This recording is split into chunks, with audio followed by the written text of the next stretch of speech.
사무엘상 24장 16절에서 20절까지 말씀 찾았으면 아멘. 찾았으면 아멘. 다 같이 우리 한 목소리를 읽도록 하겠습니다. 시작. 다윗이 사울에게 이같이 말하기를 마침에 사울이 이르되 내 아들 가이사 이것이 내 목소리냐 하고 소리를 높여 울며 다윗에게 이르되 너는 너를 학대하되 너는 나를 선대하니 너는 나보다 의롭도다.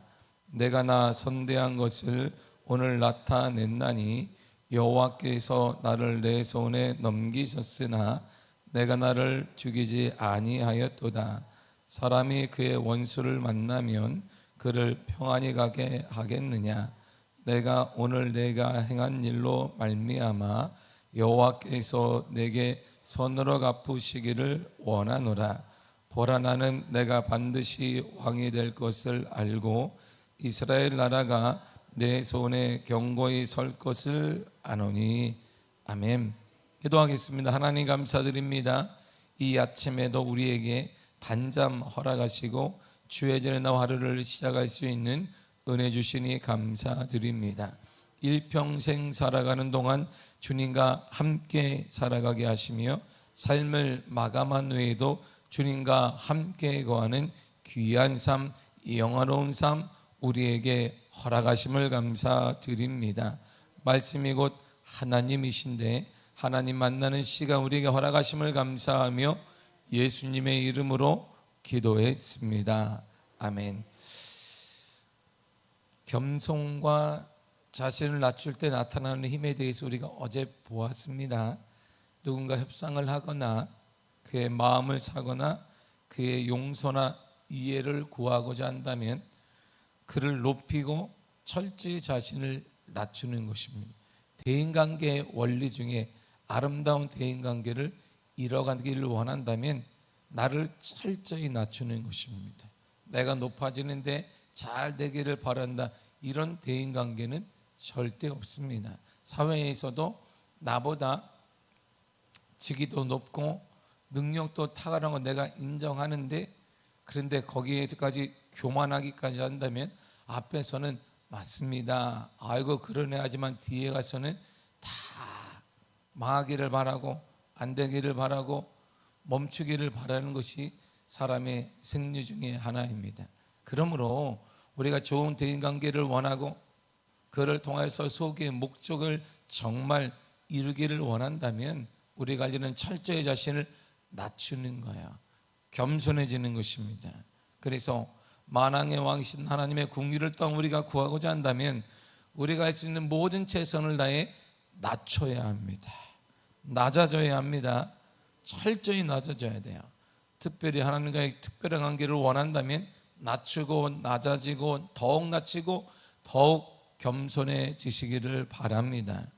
이에 대해서 다윗이 행동을 취했단 말이에요. 이렇게 그랬더니 사울이 오늘 반응하는 장면이 본문입니다. 16절을 보겠습니다. 시작. 다윗이 사울에게 이같이 말하기를 마침에 사울이 이르되 내 아들 다윗아 이것이 내 목소리냐 하고 원수를 높여 울며. 아멘. 감동됐잖아요. 다윗을 향해서 좀 전까지 뭐예요? 원수, 죽이고자 하는 자, 죽어야 되는 자였는데 감동을 받았어요. 철저히 자신을 낮추고 당신은 이스라엘 왕이고 나는 죽은 개와 벼룩보다 못한 사람입니다. 왜 나를 해하고자 하느냐? 그리고 그가 옷자락만 조금 베어서 갔어요. 이랬더니 감동이 된 사울이 다윗을 향하여서 내 아들 다윗아 이렇게 말을 해요. 내 아들 다윗아. 감동받은 이유가 뭘까요? 17절이겠죠. 다 같이 읽도록 하겠습니다. 시작. 다윗에게 이르되 나는 너를 학대하되 너는 나를 선대하니 너는 나보다 의롭도다. 아멘. 나는 너를 학대했는데 너는 나를 선대했다. 의롭다라는 정의가 딱 나와요. 사울이 의롭다. 당시 이스라엘의 왕이었던 사람이 의롭다라는 정의를 내려요. 의로운 게 뭘까요? 의로운 거 나름대로 정의가 많아요. 거짓에 탐닉하지 않는 것, 혼자 진리를 지켜내는 것, 여러 가지 의로운 게 많은데 이 본문에서는 사람이 의롭네, 의로운 사람이네 이렇게 말할 때 의롭다라는 정의가 나와요. 뭐냐면 학대를 받았으나 선대해 주는 거야.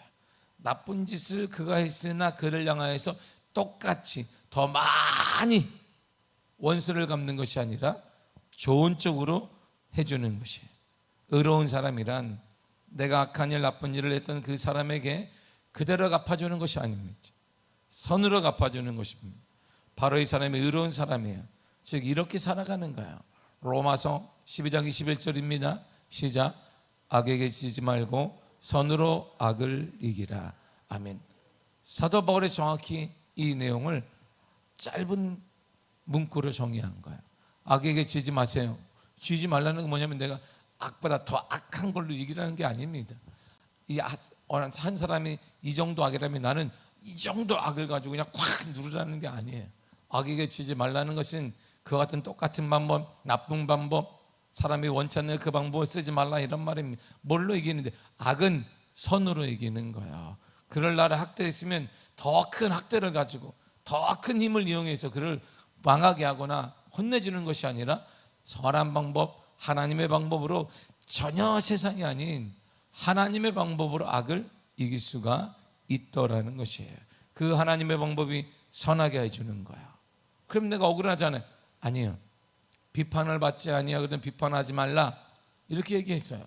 그 비판은 내가 비판하는 그 사람에게 비판하지 않으면 그가 나를 비판하지 아니할 것이 이 말이 아니에요. 내가 그를 비판하지 않으면 하나님도 나를 비판하지 않는다라는 뜻입니다. 사울이 인정한 한 가지가 여기 있는 거예요. 그래서 18절을 읽도록 하겠습니다. 시작. 내가 나 선대한 것을 오늘 나타냈나니 여호와께서 나를 내 손에 넘겨셨으나 내가 나를 죽이지 아니하였도다. 아멘. 사울의 이 고백에서 사울이 버림을 받았잖아요. 그럼에도 불구하고 사울에게 남은 신앙적, 양심적 사상이 하나 있어요.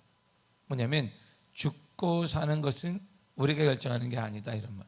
근데 되게 웃기잖아요. 죽고 사는 건 누가 결정한다? 하나님이 하시는 거야. 죽고 사는 건 누가 결정한다? 하나님이 하시는 거야. 그런데 지금 그 사람의 생명을 빼앗고자 누가 지금 달려들고 있어요? 사울이 결정하고 있는 거예요. 사울이 다윗의 생명을 끊고자 쫓아다니고 있어요.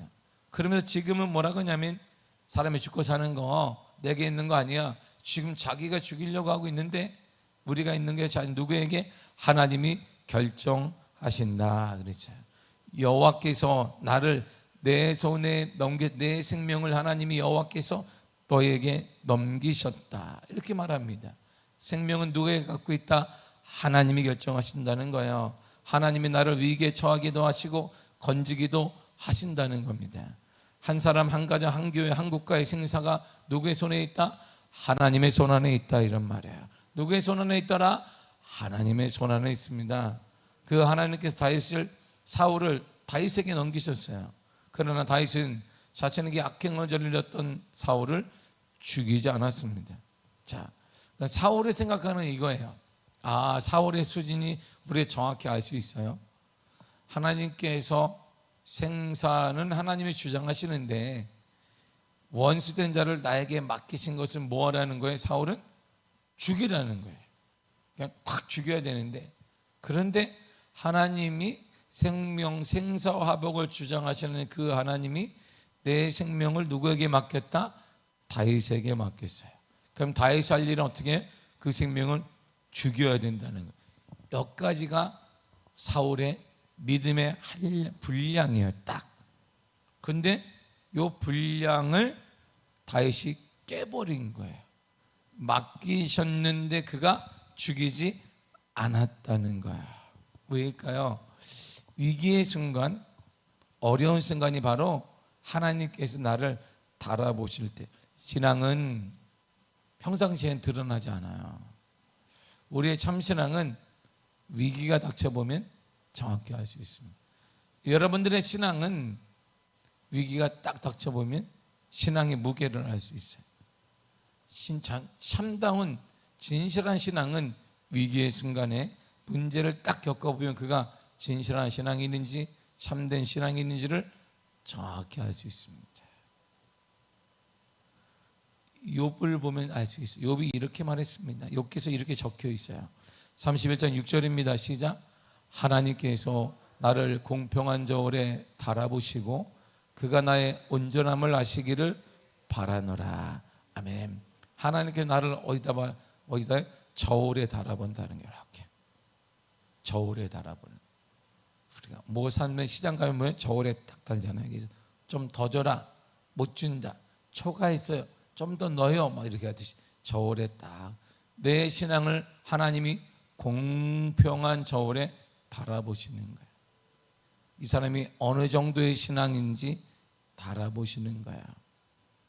이 달아보실 때는 위기의 순간이 되면 그 사람의 신앙이 정확히 드러나요.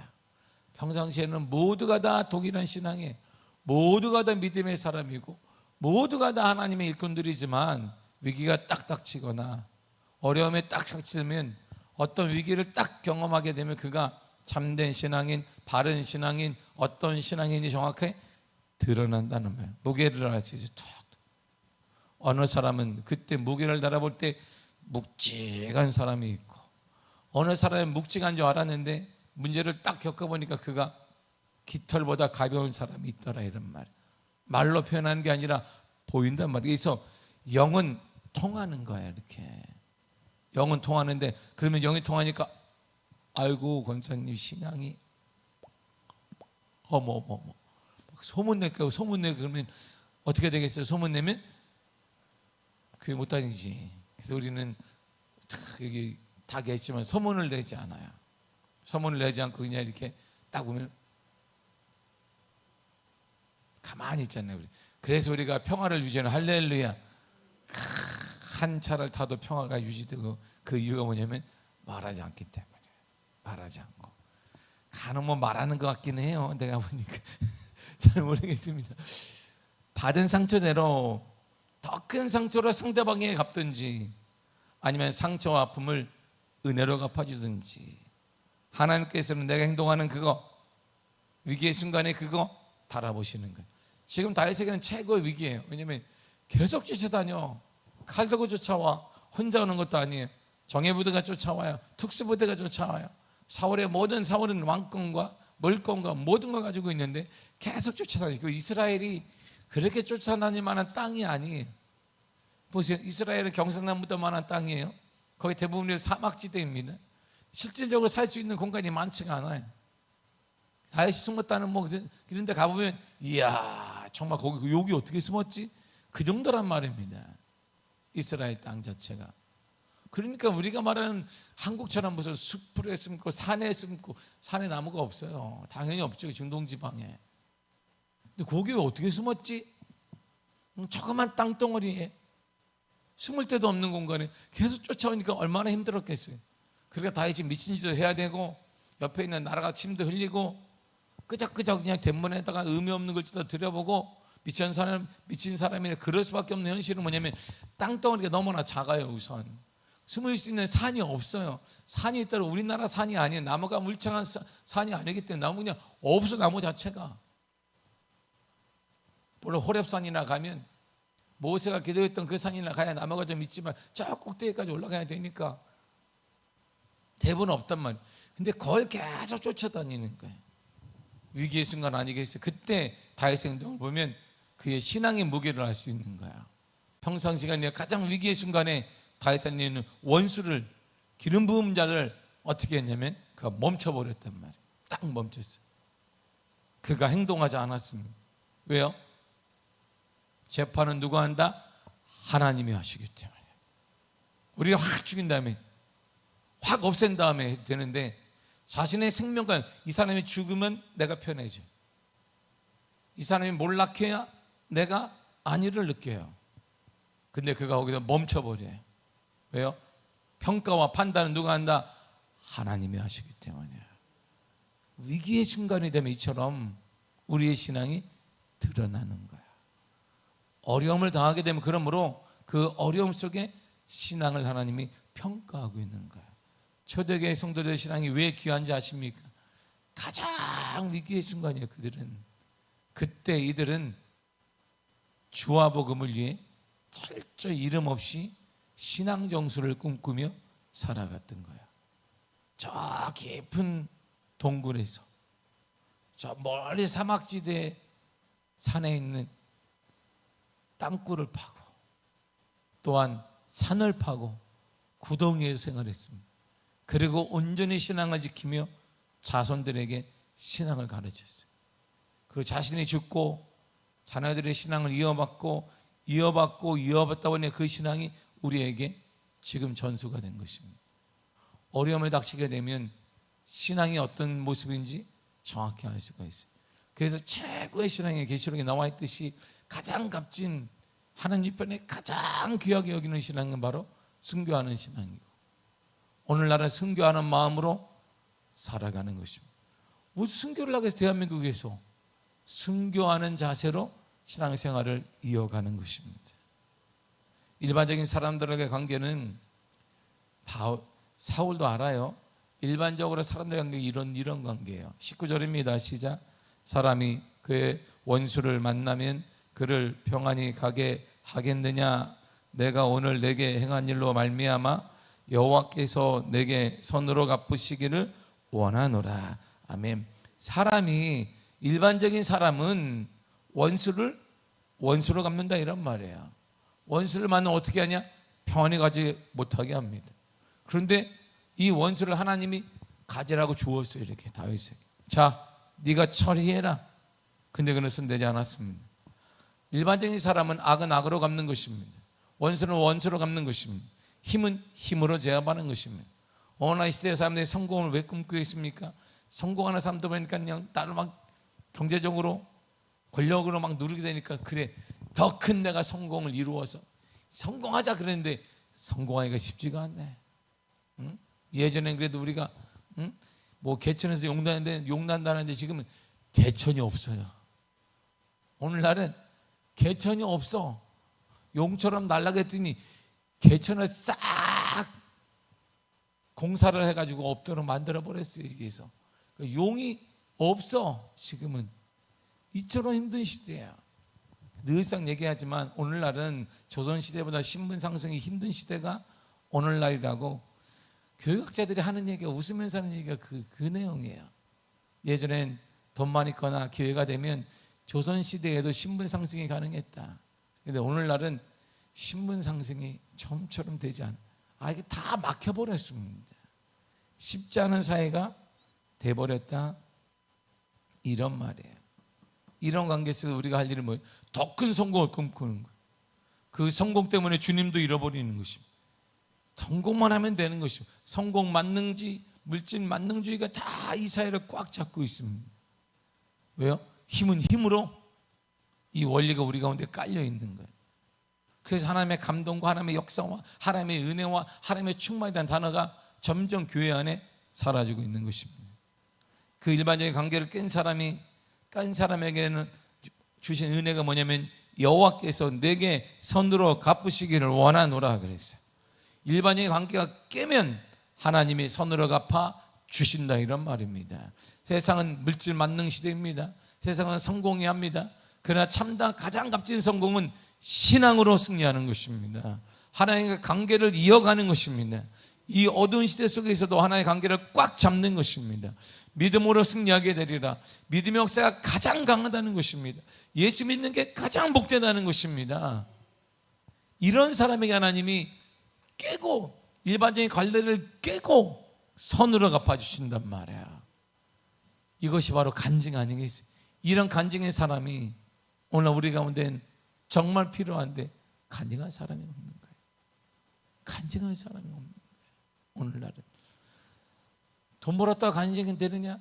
돈 번 사람이 이재용 씨 앞에 우리가 무슨 말을 하겠습니까? 성공한 사람 널려 있어요. 그 사람들은 점점 믿음으로 산 사람들이 적어가. 왜? 다 그를 쫓아가기 때문에. 사울이 얘기한 사람은 일반 사람처럼 그대로 살아가요. 점점 흐름을 끊고 그럼에도 믿음으로 살고, 그럼에도 믿음으로 살고, 믿음으로 쓰냐 믿음의 가치를 알며 살아가는 사람이 오늘날 보기 힘든데, 그 사람에게 하나님은 선으로 갚아주신다는 거예요. 세상의 모든 흐름을 다 끊고 그에게는 선으로 하나님이 갚아주신다는 것이죠. 이런 가정이 그립습니다. 이런 믿음의 사람이 정말 그립습니다. 이런 믿음의 은혜를 받은 사람이 정말 보기를 원합니다. 이것이 왕이 되는, 리더가 되는 가장 귀하게 쓰임받는 조건 중에 하나예요. 20절을 보세요. 시작. 보라, 나는 내가 반드시 왕이 될 것을 알고 이스라엘 나라가 내 손에 견고히 설 것을 아노니. 아멘. 너그러운 마음과 세상과 전해다는 방법을 사용하는 마음과 하나님께 달아보신다는 믿음을 가진 그 마음, 바로 이 마음이 하나님께서 가장 귀하게 쓰임받는 요건이고, 거기에 따라 사람들에게 가장 귀하고 영향력 있는 인물이 되도록 인도하여 주신다는 것입니다. 사랑하는 성도 여러분, 지금도 이 땅은 하나님이 주인이십니다. 이 땅의 주인은 우리 하나님이 되십니다. 할렐루야. 하나님이세요. 그러므로 우리는 하나님의 방법대로 살아가는 것입니다. 우리의 방법이 사람들이 볼 때, 세상이 볼 때 너무나 옛날 방식인 것 같고 힘이 없는 방식인 것 같고 연약한 자의 모습인 것 같다 하지만, 초대교회의 그 모습을 보세요. 이들은, 초대교회의 성도들은 세상 사람들은 연약한 자, 실패한 자입니다. 그들은 권력을 가졌어요. 힘을 가지고 눌렀을 때 이들은 죽었습니다. 그리고 재산을 뺏기고, 집을 뺏기고, 지을 뺏기고, 직업을 뺏기고, 가정이 해체된 채 뿔뿔이 다 고향을 등지고 도망갔습니다. 그리고 이들은 지하에서, 사막에서 40세가 되지 않는 평균 수명을 가지고 살았어요. 고기 한번 제대로 먹어본 적이 없고 야채 한번 제대로 먹어본 적이 없는 삶을 이들은 꿈꿨습니다. 사막에서 이들이 어떻게 살았? 하루 한 끼 절식하며 살 수밖에, 먹을 것이 없으니까 하루 한 끼 끼니만, 입에만 조금 해결하고 살았습니다. 그러면서 이들은 세상 사람 눈을 볼 때 완전히 실패자야, 완전히 소외된 자, 바보 같은 자입니다. 근데 그들이 거기서 했던 일은 딱 하나밖에 없습니다. 예배하는 삶을 살았던 거예요. 예배하는, 아무도 예배하지 않고 아무도 헌신하지 않는 그곳에서 이들은 오직 예배의 삶을 살았어요. 그래, 그 예배의 삶을 자녀들이 보았고 다음 세대가 보았습니다. 그들도 그 자리를 지켜냈습니다. 그리고 그 다음 세대가 보았어요. 그런데 놀랍게 지금 이들의 소스를 통해서 전 세계 기독교가 쫙 퍼졌고, 우리가 지금 신앙생활을 하고 있는 것입니다. 우리의 신앙생활은 거저 어디서 그냥 툭 떨어진 게 아닙니다. 거저 얻어진 게 아니에요. 초대교회 140년 전에 한국교회 기독교가 들어왔을 때 천시받았습니다. 이것은 이방인들이 갖고 온 괴기한 종교라고 이들은 여겼습니다. 배우지 못한 자들의 종교였습니다. 권력자들은 그걸 절대 기독교를 믿지 않았습니다. 그래서 당시에 우리가 알다시피 세례 한번 받기 위해서는, 고종이 우리 땅에서는, 대한민국 땅 아래서는 세례를 못 받게 했기 때문에 중국 땅 두만강을 건너갔습니다. 세례 한번 받기 위해 저 밑에서 은혜를 받은 사람은 세례 한번 받겠다고 두만강을 건넜어요. 기차를, 열차를 타고 쌀을 들고 메고 며칠이 아니라 10일 이상을 거쳐서 도착해서 뭘 받았느냐? 세례 받았어요. 세례. 지금은 내가 세례를 준 날이, 받은 날이 언제인지도 몰라. 우리는 언제 받았더라? 가만히 있어봐라. 받긴 받았는데 그때가 더울 때였던 것 같은데 아니었나? 기억도 안 나. 우리는 이 세례를 받을 때 얼마나 감격을 했겠어요. 생업을 포기하고 오직 주의 은혜로 주님의 자녀가 되겠다는 확신을 가지고 세례 받을 때, 그것도 본인들의 땅이, 조선 땅이 아니라 법률에 의해서 중국 땅인 두만강을 건너가서 세례를 받았어요. 얼마나 감격스러웠겠어요. 그리고 순교자들이 무수히 많이 나왔고, 6.25를 겪으면 더 많은 순교자들이 나왔어요. 이 순교자들, 우리 선진들을 통하여서 얻어진 게 한국 개신교의 역사예요. 우리의 신앙은 거저 얻어진 게 아니에요. 초대교회 성도들의 삶과 한국교회 성도들의 삶을 통해 얻어진 것이 우리의 신앙인데, 지금 그 신앙의 불이 까딱까딱하고 있어요. 신앙의 불이 꺼졌다 붙었다 이런 지경에 놓여 있으니 얼마나 마음이, 하나님 보시기에 얼마나 마음이 씁쓸하시겠습니까? 다시 우리가 우리 신앙을 지펴야 합니다. 타오르게 해야 합니다. 우리 다음 세대에게 훨훨 타오르는 우리의 신앙을 물려줘야 돼. 그래서 이들이 이 불로 앞에 닥친 문제도 태우고 어려움도 갈등하지 않고 태워서 하나님의 선함을 인정받고 하나님의 선함을 받는 믿음의 주인공으로 만들어야 하는 것입니다. 사랑하는 성도 여러분, 다시 기도하시기를 바랍니다. 다시 우리의 기도의 불을 다시 지펴야 하는 것입니다. 꺼져가는 대한민국에, 꺼져가는 이 땅의 기독교의 기도의 불이 다시 타오를 수 있도록 할렐루야 기도해야 합니다. 우리가 소스라처럼 기도해야 되는 것입니다. 이 불이 훨훨 타오르, 주님 타오르게 하여 주옵소서. 초대교회 기독교란 대다수의 사람을 통해 전수된 게 아닙니다. 세계에서 12명이 선택받았고 이들이 70명이 되었고, 그리고 이들이 부흥했구나 그랬을 때 이들은 박해를 통해 흩어져 버렸습니다. 생사를 알 수 없게 다 흩어졌지만 나중에 10년, 20년, 30년, 100년, 200년이 흐르니까 이들을 통하여 흩어져 죽은 것, 배신한 것이 아니라 이들은 흩어진 곳에서 기독교를 전수해서 기독교의 뿌리가 전 세계에 안착하도록 만들었던 것입니다. 소수의 사람이 오늘날 기독교를 만들었다면 우리가 다시 오늘로부터 기도의 불이 활활 타오르게 한 줄이 축복합니다. 우리의 기도를 통해 기도의 역사가 이 땅에, 이 강북교회에 일어날 수 있음을 확신합니다. 할렐루야. 다시 기도합시다. 뜨겁게 할렐루야 기도해야 합니다. 다시 기도의 불이 활활 타오르기를 축복합니다. 하나님의 거룩한 은혜가 나타난 줄을 축복합니다. 기도하겠습니다. 하나님 감사합니다.